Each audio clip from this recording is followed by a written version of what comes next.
ကြီးဝါခြင်းတဲ့ပုဂ္ဂိုလ်ကတစ်မီးဖို့နှစ်ရေအိုးသုံးအိမ်သာလေးအိပ်ရာငါးကဧကန်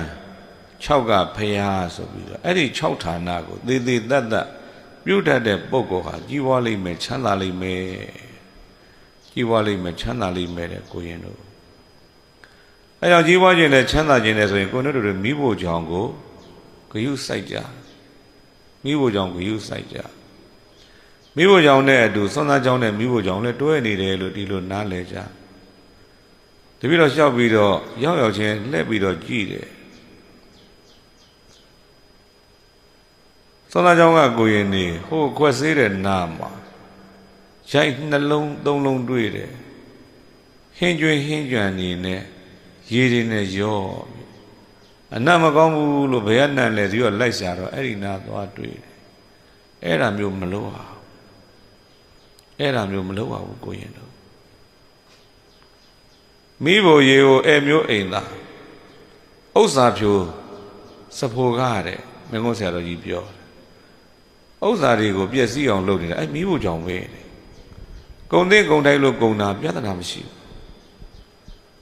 ဘူးဒီလိုငယ်ငယ်ကိုရင်ဘဝຫນွေဥပေါက်ဆိုရင်ဂွေးတော်ရဲ့ဟင်းညိုလေးတွေကြိုကြတဲ့အခါရှင်ဟင်းလေးတွေကြိုကြတဲ့အခါလက်ထဲမှာစားလေးတွေရွာမှာဆိုတော့တကြံတွင်းရွာတွေကဥပုသ်ဆောင်တဲ့ပုံကိုယ်တွေကစားလေးတွေဆန်လေးတွေပါလာတယ်အဲ့ဒီစားလေးကိုမိဖို့ကြောင့်တွေကအိုးထဲမှာသွားထည့်ထားပုတ်လေးနဲ့တဲထားစားတွေကအများကြီးပေါ့ကြောင်းသုံးနေနဲ့ရှင်းလိုက်တော့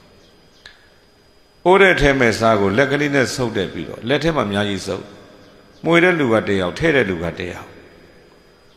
ထဲတဲ့လူကနည်းနည်းတဲ့ဟိုကမှွေတဲ့လူကမြည်မြည်ကြီးအန်ကြပြီရပြီလို့ပြောလိုက်တာနဲ့တည်းလက်ထဲမှာပိုးတဲ့စားကိုစားပုတ်လေးတဲ့စားအိုးလေးတဲ့ပြန်မထဲပဲနဲ့နိုင်ရန်ကိုပြစ်ပေါက်ခဲ့ဟာမိုးရင်ကာလမိုးရေရွာတော့အဲ့ဒီနိုင်ရန်တွေကစားတွေကရေပြောပြီးအောက်ကိုစီးကြတယ်အဲ့ဒါတပည့်တော်ရဲ့ဆရာသမားပြောတယ်မင်းတို့တွေတဲ့ကြီးပွားခြင်းမိဖို့ကြောင့်ငိုအောင်မလုပ်ကြနဲ့တဲ့ဒီလိုပြောတယ်အဲ့စားရည်တွေစီးကြနေတာမိဖို့ကြောင့်ငိုအောင်လုပ်တာနဲ့တူတူပဲကိုရင်တို့ဆရာသမားတွေပြောတာမိဖို့ကြောင့်ဘာမလုပ်နဲ့ငိုအောင်မလုပ်နဲ့တဲ့အေးအခုလည်းပဲကိုရင်တို့တွေမိဖို့ကြောင့်လည်းငိုအောင်မလုပ်ကြနဲ့နောက်တကစားပြီးသားခွက်ကိုလည်းဆေးကြမဆေးဘဲနဲ့တည်းနဲ့ပြစ်ထားတာမျိုးတွေဘယ်တော့မှမလုပ်နဲ့